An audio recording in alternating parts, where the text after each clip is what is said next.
On this episode of Naperville Notables, I sit down and catch up with Pam Davis, CEO of Edward Elmhurst Memorial System.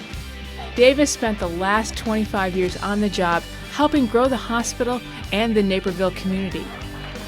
Her most recent accomplishment includes the merger of Naperville's 330-bed institution at Edward Hospital and Elmhurst Memorial Healthcare's 227-bed facility, creating one of the largest hospital systems in the Chicagoland area. The project is expected to generate $1 billion in revenue each year, employing a 7,600-person staff and nearly 1,700 physicians. The new hospital system will care for 1.7 million people from over 40 communities. Since 1988, Davis managed Edward to be the first hospital in Illinois to have all private rooms, a fitness center, and an outpatient cardiac cath lab. But in 2003, her plans to continue hospital expansion were held up by corrupt members of the Illinois Health Facilities Planning Board. Davis decided to contact the FBI, and after wearing a wire for 8 months, she helped uncover a scandal revealing a trail of corruption all the way up to then Governor of Illinois, Rod Blagojevich. Before joining Edward, Davis served in senior leadership positions in other Illinois hospitals, including Chief Operation Officer for Christ Medical Center in Oak Lawn and Assistant Administrator for Lutheran General Hospital in Park Ridge. She holds a master's degree in Hospital and Health Services Administration and a bachelor's in Economics and Social Studies from the University of Iowa. Recently, Davis was named Woman of the Year by the local chapter of the American Association of University Women. And in 2012, Naperville's American Legion Post number 43 presented her with the Citizen of the Year Award.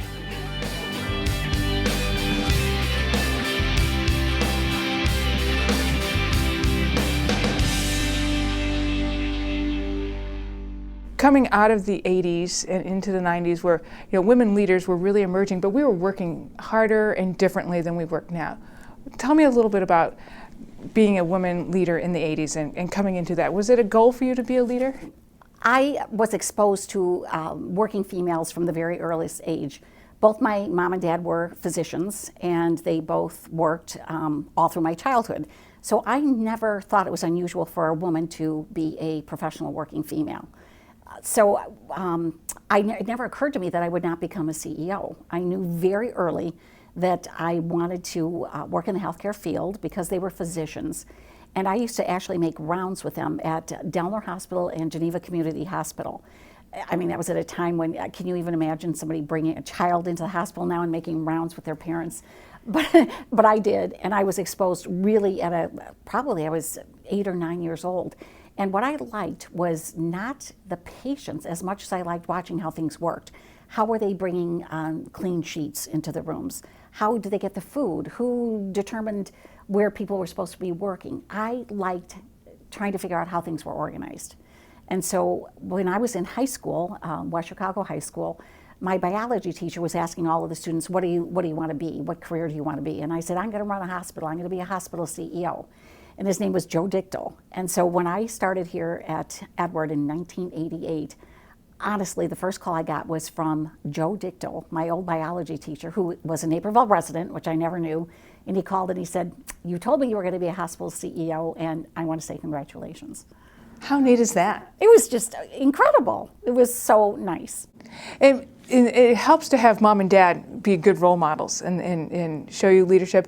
But how did you, when you were thinking back at that time and watching mom, how do you think mom balanced all of that?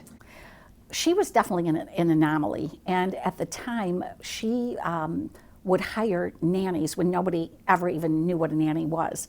And I remember actually feeling embarrassed about that because none of my friends had nannies. They all had mothers, and so it was, I felt, different, and no child wants to feel different. I think I also had a lot more freedom than many people.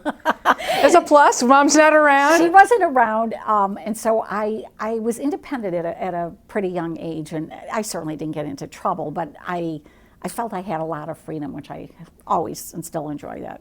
And how many siblings? 3 girls. I'm the middle of 3.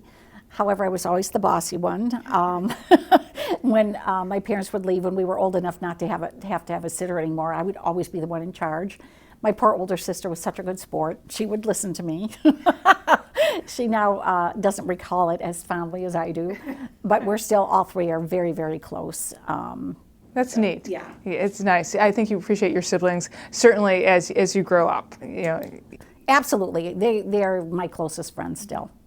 And when you think about coming into this world, and in the 80s and 90s, women leaders were not common. I mean, I was often in the television industry the only girl in charge of a bunch of guys. I was the only female in my master's class in hospital public health and administration.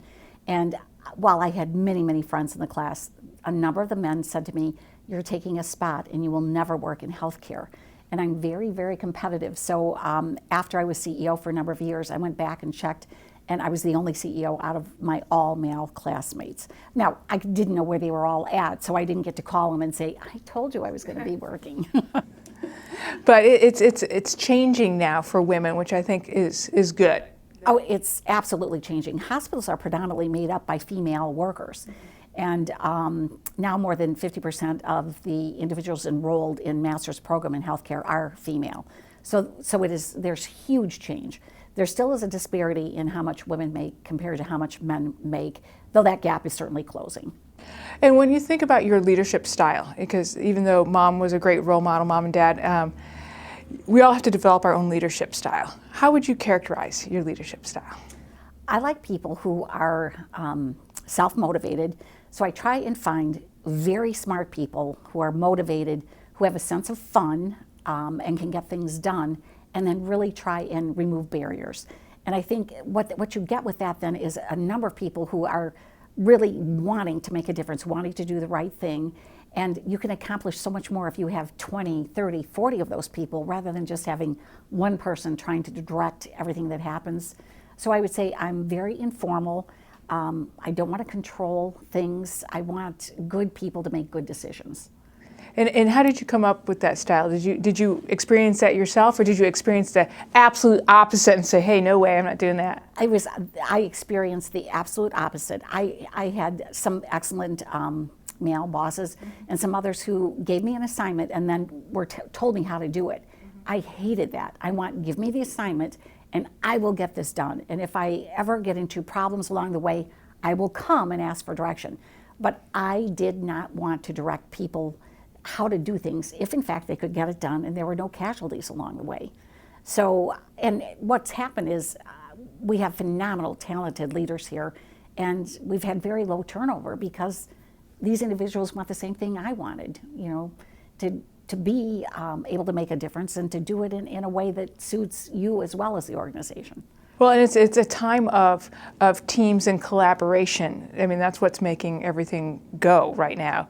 And to me, team is, because we have a great team at NCTV, but it's tricky to keep that team all working. When they joke about winning teams and it's hard to repeat, I get it. I think about it all the time. How do you keep your team moving? How do you keep that team always winning? Because Edward is keep growing and growing. I think we've had a very good run of being able to develop new programs, adding new services, expanding, doing major construction. And that allows individuals to take on more and new things, which certainly keeps motivated people engaged.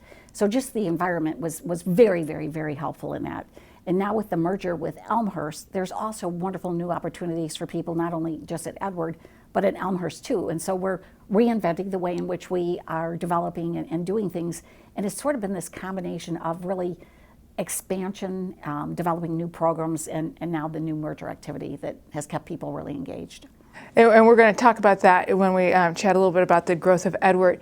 But you talk about change in that, and people often fear change. And you've had, as Edward has done nothing but just keep evolve and innovate and change.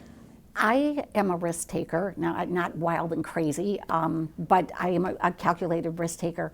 And if you have done that a lot and you've had successes, the change feels fun and good.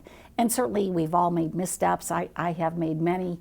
But rebounding and correcting those things and moving on is sort of the attitude. You don't get punished. We shouldn't punish people for doing new and innovative things. You should, reward that.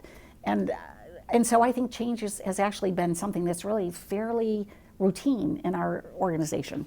Well, and it comes from the leader who likes to take a risk in that. So you definitely set the tone. Tell me a little bit. You arrived here in 1989? 88. I was trying to give you a year. 88. What was your first, do you remember that first day? What was that like? I actually do. I had been chief operating officer at Christ Medical Center in Oak Lawn. It's a large teaching hospital, and the place was really bustling and busy, and students and patients and parking lots full. And I remember driving to Edward I'm finally CEO, and I get here. We had gravel parking lots. I came in and there was no activity. I thought, okay, I'm going to go up to OB. That always makes me feel good. I'm going to walk through and see the moms and the babies. And I went up to the OB floor, and there was not a single patient or a single baby in the unit. And I found a nurse, and I said, are we closed for renovation? Where are the babies? And she said, well, none are being born here today. It was unheard of. I was shocked and appalled, and I thought, I am the CEO of nothing. I'm the CEO of nothing. What am I going to do? And now, fast forward the 25 years, and we are the busiest OB service of any hospital in DuPage County. In the highest level, we did 4,000 deliveries, which is just what Christ was doing when I left there. Wow. So you've come a long way. It was a rude awakening. Right, and did you just take a deep breath and thought, oh my gosh, what did I get myself into? I did, and I thought, I know exactly what we need to do. I know exactly how to turn this into a regional medical center. I actually did model it after the services that I knew at Christ, but we didn't do it with medical students and residents. We did it with recruiting physicians, and I recruited many individuals, both physicians and leaders from the major medical centers, from Christ, from Rush, from University of Chicago, throughout the whole area. And with that team, the vision for everyone was this regional medical center. So by recruiting top docs, they bring in the patients from not only Naperville, but everywhere. They do. And the thing that's nice, it was hard initially to recruit top docs. They liked where they were, and what I did was I tried to find people within these wonderful groups who had excellent reputations. They were clinically wonderful, and try and take somebody who wasn't in a leadership position and say, look, here is an opportunity for you to come, practice your skills, but also be a leader in how you want things to develop and how you want things to progress. And Vince Buffalino with Midwest Heart was one of those leaders. And he is wonderful, wonderful, wonderful. And when he and Mark Goodwin came here, there was almost no cardiology here at all. And with the help of these and other physicians, we were one of the first hospitals that did cardiac cath and open heart surgery within weeks of opening these programs. And today we're one of the busiest cardiac centers in Illinois. Right, well, and the timing, I think your timing was really great too, that you came into Naperville right as Naperville was really starting to grow. You know, people will say that, and certainly Naperville was growing, but during the time that Naperville was, a smaller population size, Good Samaritan Hospital was opened up in Downers Grove, and that hospital had progressed much further than Edward has. So I think there is the combination of, certainly growth is very, very helpful, but leadership in many of the other institutions made a huge difference. Take Central DuPage Hospital, it's in Winfield, a town of less than 20,000 people, and leadership there, it's a phenomenally excellent hospital. Leadership there made a huge difference, even in a small population setting. Right, well, I think it's a combination of that growth and the idea of recruiting top docs and the choice of the first one being cardiology at the time where cardiology was really coming into its own too, that we were learning so much more what we could do.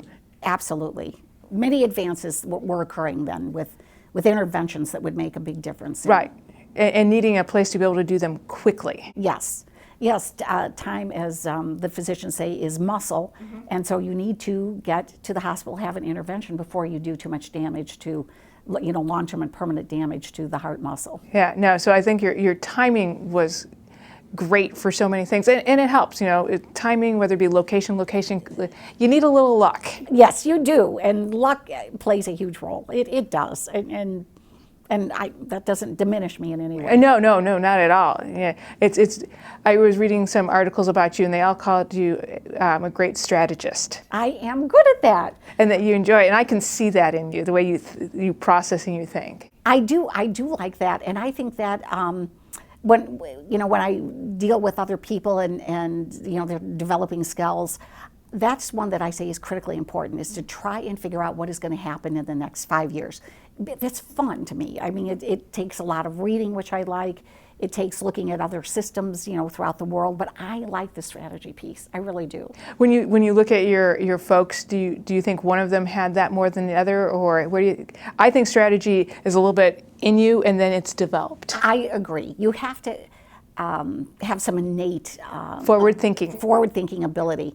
In the senior teams, every person who is a vice president and above, for me, must have that strategic element in them. Now, certainly they have many other positive necessary leadership skills, but at that level, that everyone has to be looking at strategies. And I honestly think that we have that. Right. No, and I think your plotting and your planning has worked well, especially with large projects. They don't happen overnight. You have to raise the capital. You have to, it takes a long time to open a building. It does, and we've got that part down now. Right. We're just finishing a construction project now for 36 additional med-surg beds and 24 intensive care unit beds. Our projects have come in on time and under budget, and again, it really enables new leaders to develop and plan their own areas as well, which really keeps people engaged. And when you were strategizing and thinking ahead in that, where does the Elmhurst component come in? I mean, did you see that coming 5 years ago? I saw mergers coming. I didn't know what particular hospital or system would be the correct one at that time. And here's the reason why. In looking at what we spend on healthcare, it's about 18% of our gross domestic product, which is an unsustainably large number. And many of the problems are because we have done such phenomenal things in healthcare. People are living longer and longer. And so with the healthcare system, when Medicare was put in place to support those who are retired at 65, people were not living to be 85 and 90 and beyond. Have you seen the billboards that along the Eisenhower? Yes, that say, you need to plan to 105? Yes. People who are born now will live to 105. Our system of Medicare was developed when we had enough younger people working to support the elderly population. Now we're having it the other way. We've got way too many elderly and fewer working people. And so what this is going to cause now is that we have to keep people out of the hospital and have care given at the earliest possible time. We've not been paid that way in the past. In the past, we get paid when somebody is in the hospital setting. And so the reason that we would merge with Elmhurst or with anyone else is to try and get that insurance concept of the law of large numbers. Mm-hmm. Between the combined service area of Edward and Elmhurst, we have 1.7 million people. And so what we can do now, combined with our physicians and hospitals, is to really do interactions with our patients in the early stages. The hospital is now concerned about what happens in the doctor's office. If a medical test is ordered there, a CT scan, we don't want to repeat it when they come into the hospital. So we're connecting this large population through IT, through information systems, so that all of us will know if anybody comes in a variety of settings, what tests have been done, what is the past medical history, what drugs are individuals on. And ultimately, by coordinating all of that care, we'll be able to save money and perhaps have people, like you and I, when we get on Medicare, that system will still be in place. Yeah, I think we're the last chance. I worry about those coming up. I think there's some real issues. I do too. But it's exciting. Elmhurst is a nice fit because of the community and the people they serve seem, along a similar line as Naperville in growth and very similar demographics. Yeah, the college town element is wonderful. There's a real strong commitment from both communities that really love and appreciate their hospital. And another really important element is that we were looking at high quality, and Elmhurst has really high quality scores. We're all measured now on everything. Mm-hmm. And also low cost. So it means that we're providing excellent quality at an efficient level. And again, the government and payers are going to be pushing us down to really high quality at a very low cost. It'll be interesting to see what happens in the next 5, 10, 15 years. Well, and just this week, the exchanges opened up for people to buy insurance, and we're tracking to see how many individuals will actually sign up for the new insurance plans. Well, and I'm excited about the prevention element about that, because I think that as much as I appreciate the hospital and you want to go to a good one, we want to try to keep you out of the hospital. Absolutely. And we are our own worst enemies as a society.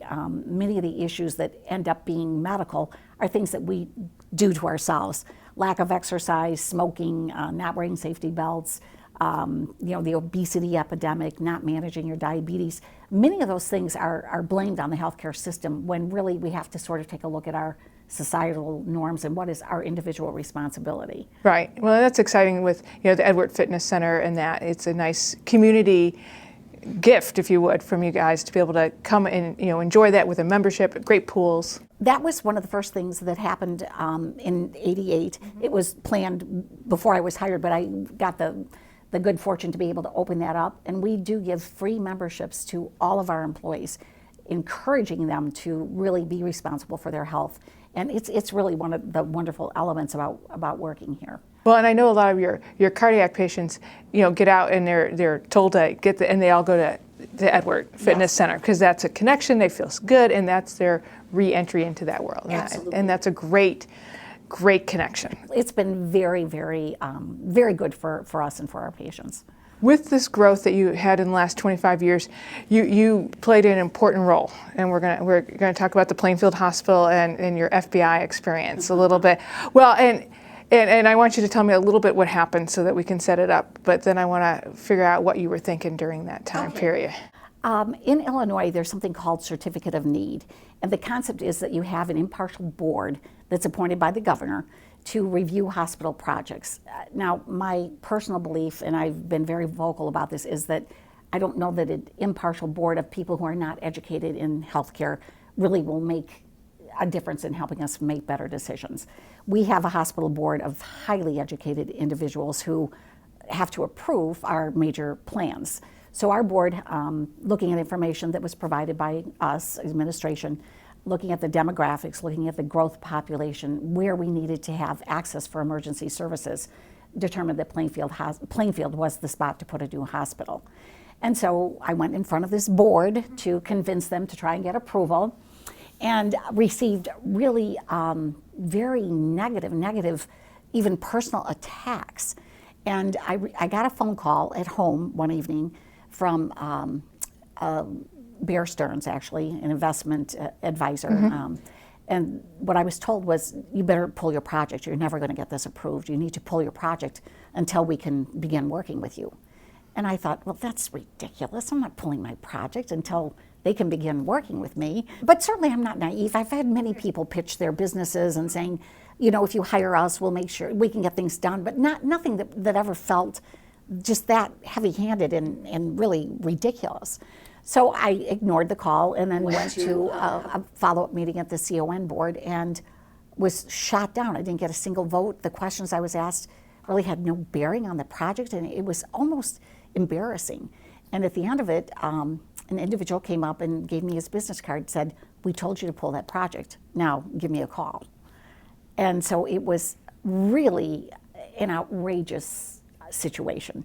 And I am competitive. I didn't like losing, and I was furious about this. And so I went and called the FBI, the local FBI office, and described what had happened. So not everybody who would think, gee, I should go call the FBI. They might have talked to other people, but what made you think that you needed to get the FBI involved? I don't know exactly. It never occurred to me that I would talk to somebody else, because I thought this was an illegal activity. It seemed illegal. I thought it was extortion. That is what I thought. This is extortion. And so I thought that was the agency to call. And so I had to do 411 FBI. And when I got them, I could tell. It sounded bizarre what I was telling them. And I said to them, look, I can tell you're listening to me with great, doubt. And I have to admit, it sounds ridiculous to me as I'm saying this. But I said, look, I've done what I feel I should do.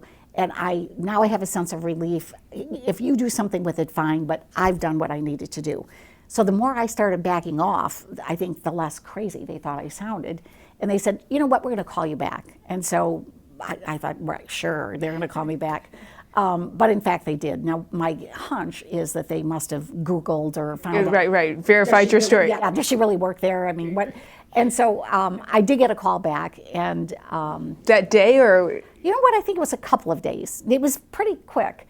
And so then one of the FBI agents said, you know what we're going to do? We're going to just set up and listen, probably just one time, and just, you know, we'll just listen. But we really think there's nothing to this. And I said, fine, that's great, that's fine. And so the first meeting occurs, and I had an FBI agent meet me here at my office, and he said, don't tell anybody who I am or what we're doing. And I said, okay, so what are we going to do? And they said, well, we're going to wire your phone. I have a table here in the office with a voicemail, so everyone in the room can hear it. And I also have my private line over here. And he said, we're going to set a wire up around this conference table. You'll have a meeting. You'll bring the individuals who you thought were extorting you. That was a construction firm and an individual from Bear Stearns. And then we'll just listen while you're, you know, talking with them about your project.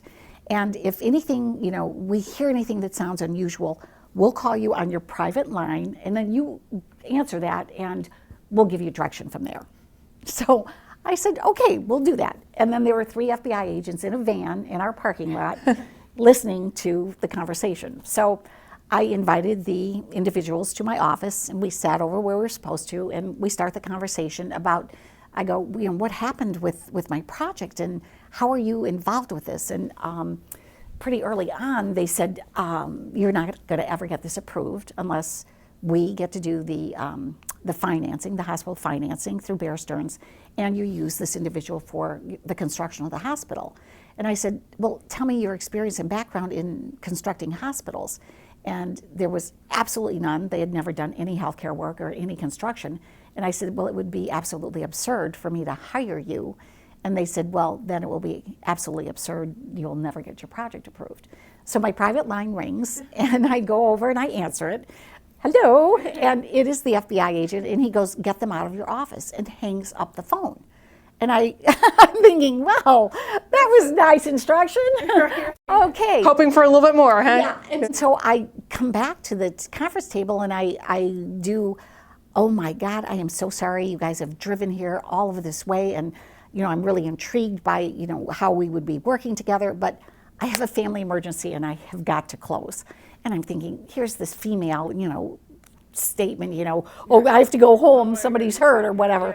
But they were nice about that, and so it began. The saga began from there. Wow. Yes. Was that, I have to imagine that was a little bit nerve-wracking.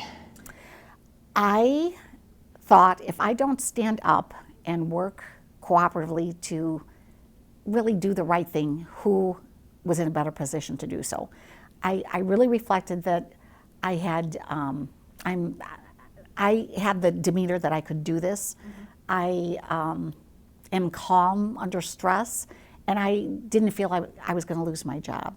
And I think those are elements that may not be true for everybody. Right. It wasn't that I felt special at all. I just felt responsible that I could do this, and so I did.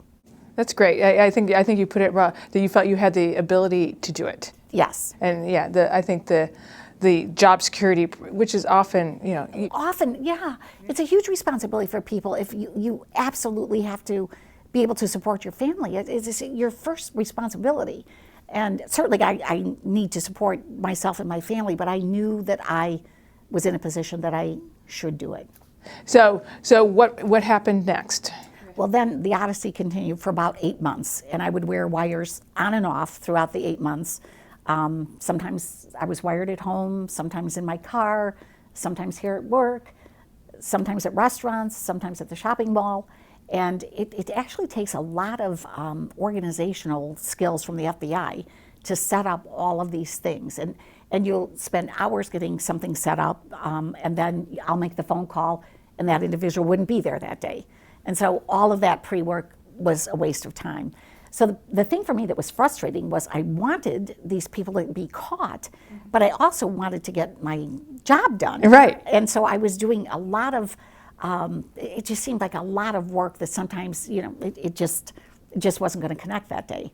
And you were the only one knowing this was going on, or did your board know? No, there was one colleague that I told the FBI I needed to have work with me, and that was Bill Kottman.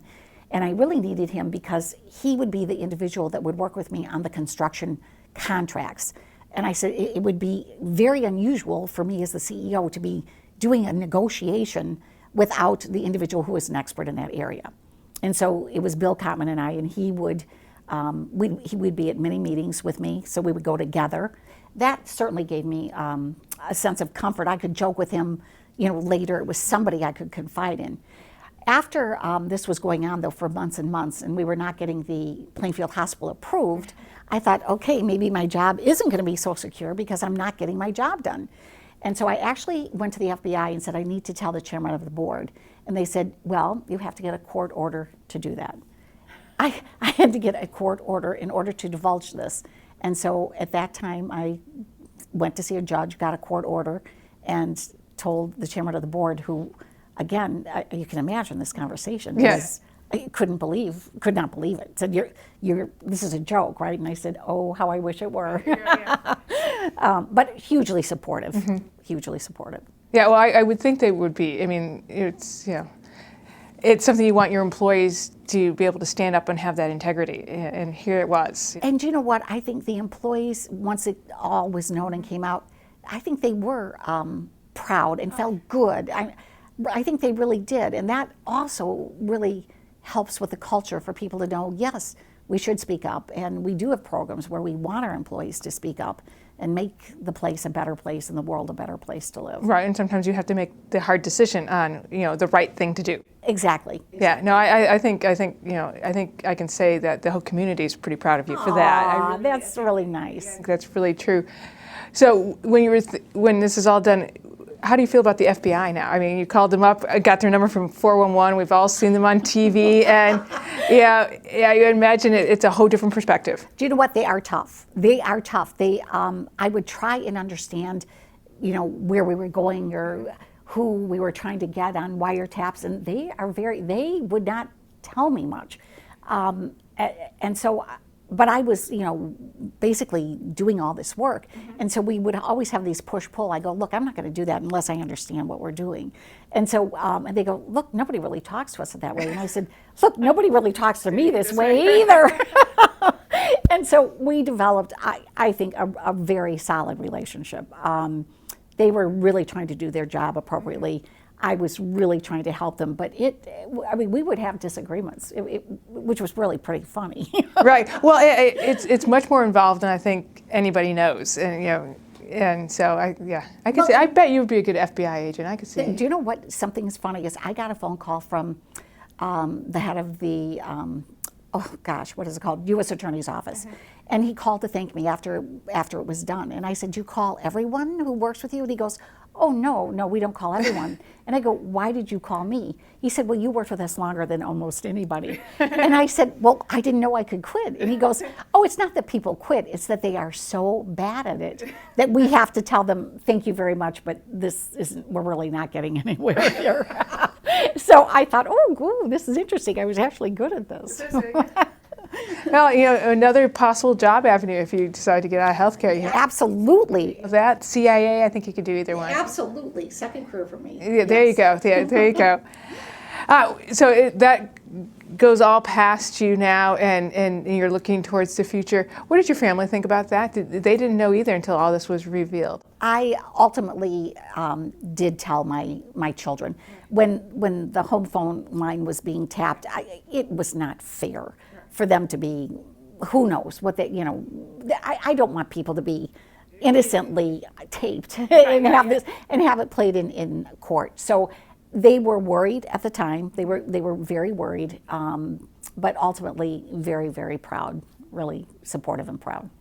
Was there any time there that you thought, gee, I was in real danger? The FBI followed me in multiple cars and would have agents in the restaurants ahead of time. We'd planned where we would be. And so I really did feel protected. I did. There was one winter evening, though, that I had a tire blow, and no one ever knew if it was slashed or not. I took the tire to the FBI office, and they probably still have my tire there, and they couldn't determine if it had been slashed or not.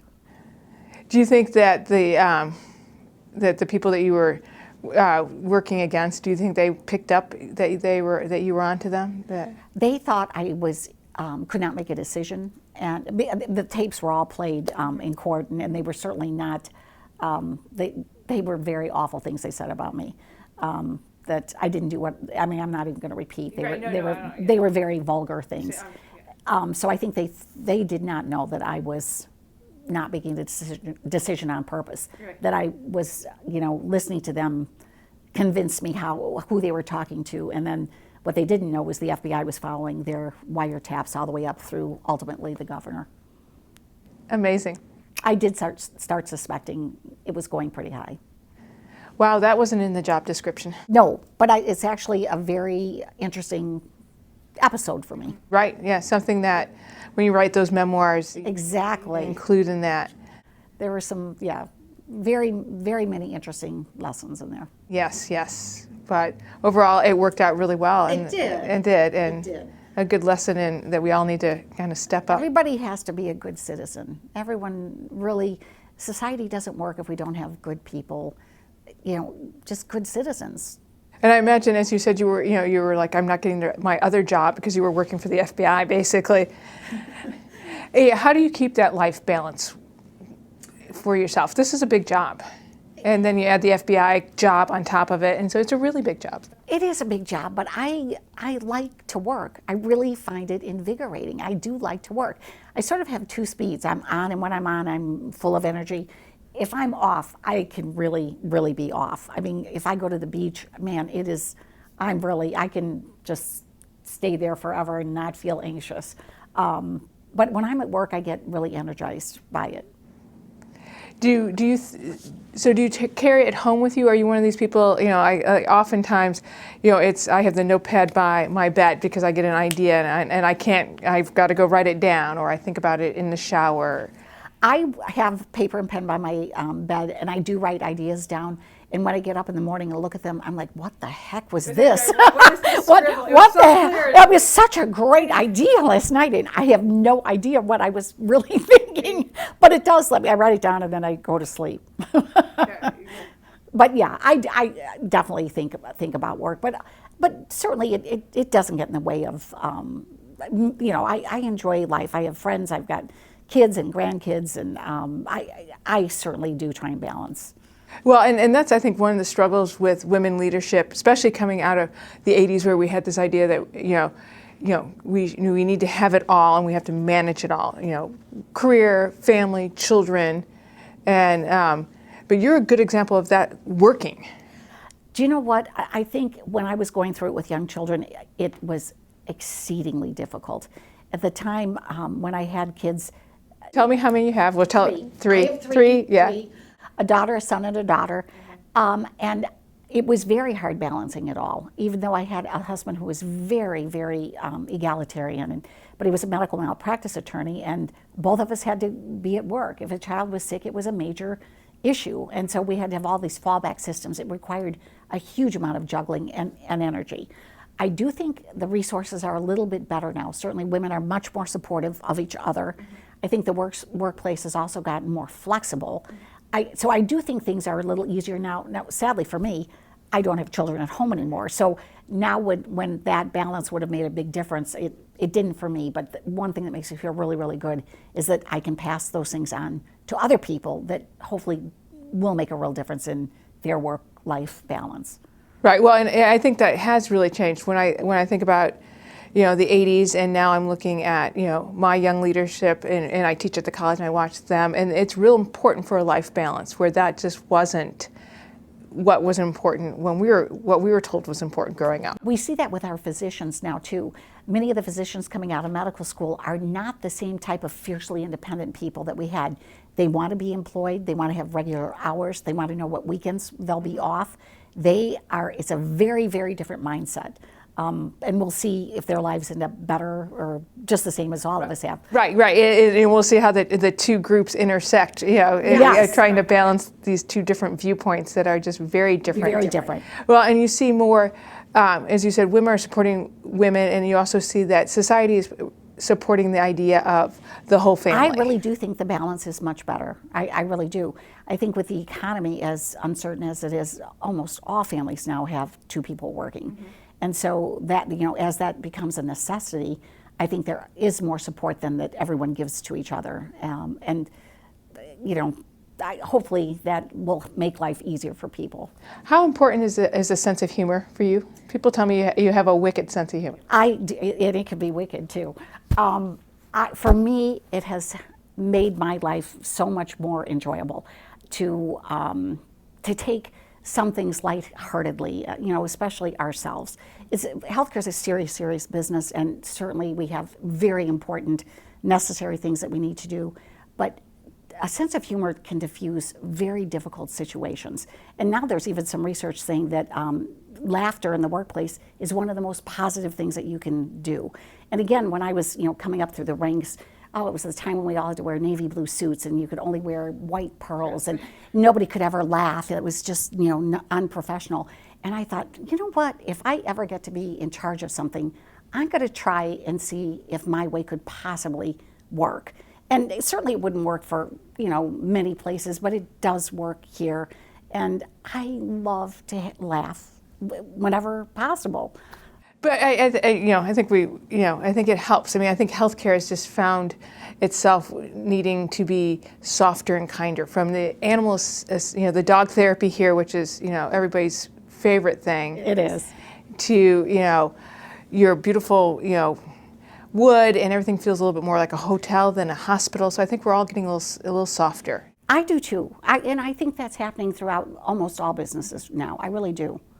I don't think it's the same hard mold that it used to be in the 80s. Yes, so though, I think rolled up jeans and maybe some spiked hair are coming back again. Frightening. We need to leave that in the past. So as we're looking forward with this big merger with Elmhurst, and it's funny, it's a merger, but I look, the way you describe it, it sounds much more like a partnership to me. I hope it is a partnership. I really, really do. Lou Mastro is the CEO. She used to be the CEO of Linden Oaks Hospital here.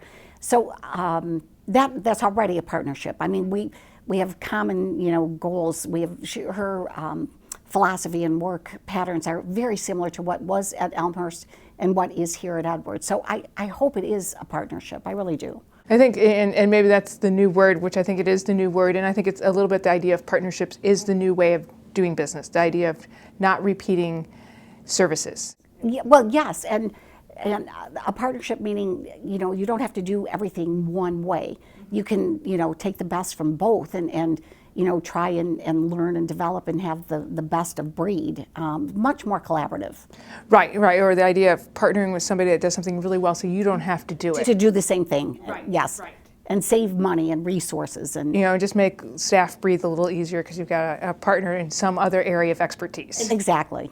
So that's going well, and it's celebrating your 25th year here. It is, I can't believe it, 25 years here. It has gone quickly, really, really quickly. And what are you thinking about when you're strategizing, because I know you are? What's the future hold? Well, we're going to probably ultimately look at being a little bit larger.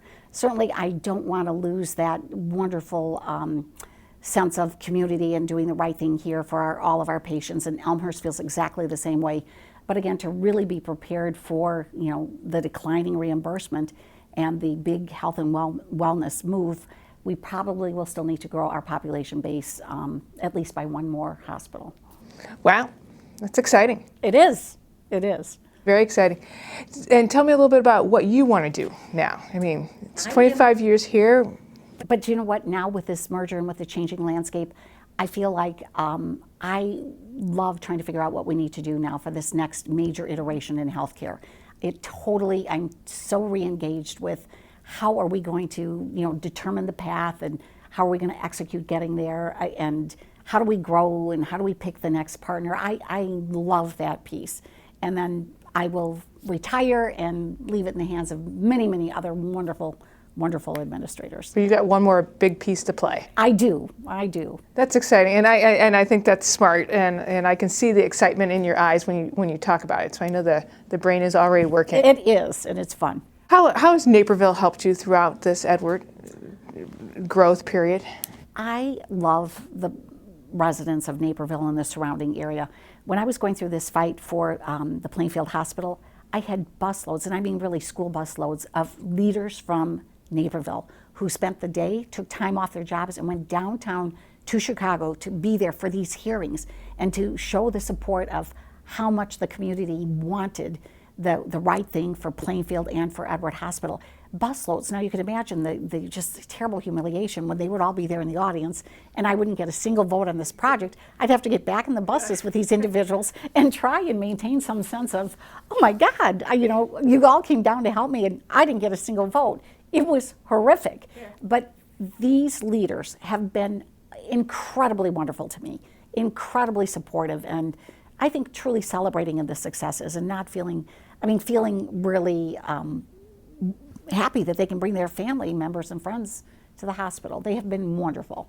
Well, I think, you say to be able to bring them to the hospital, it was Representative Mary Lou Collishaw, yes, and we've interviewed her many times, and she loved to tell the story about getting Edward from public to private, and that nurse that had that idea saying, "Don't take me to Edward," and that was a sign of a bad time, and then she helped bring it on, and then it's just grown from there on. And many of the political leaders have been very, very helpful in really supporting our tax-exempt status and really meeting with us frequently to ask about things that they might do, from a legislative point of view to be helpful.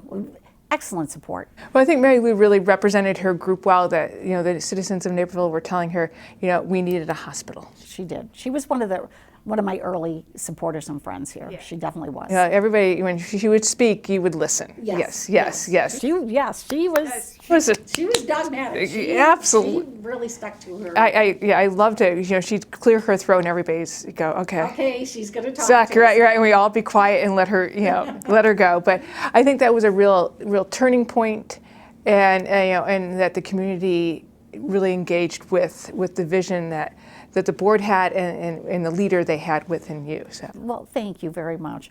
The reason that Edward started out as a district hospital was that it couldn't sustain itself on the operations.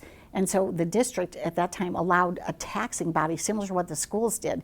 And so on everyone's tax bill, which really people still seem to believe now, part of the tax money would go to support and fund the hospital. We got out from under that now and certainly are self-funding and generate our own funds. But that's not a great way to run a hospital. No, and the turnaround has been great, and it's, I'm sure, something that when you think about that first day to that day now, you must be like, wow. I am. I am. And going back to that first day, I remember telling my children that I worked at Christ Hospital. They'd gone down there with me many times. My last child was born there. And I said, you know what, you guys, I'm going to be the president of Edward Hospital. My oldest daughter cried, and she said, I can't tell anybody at school because nobody will go there. Nobody goes there. And she cried at how awful this new job was. And now she had her baby here at Edward also. Lots of change. And so mom and dad were physicians. You went into hospital administration, and have the children followed into? Not a single one. Not a single one? Not a single one. No. No, and that's okay. It is absolutely fine. That's awesome. Well, Pam, thanks for taking some time out of your day and chatting with us about you and the growth of Edward. Thank you, Liz. It's been a pleasure.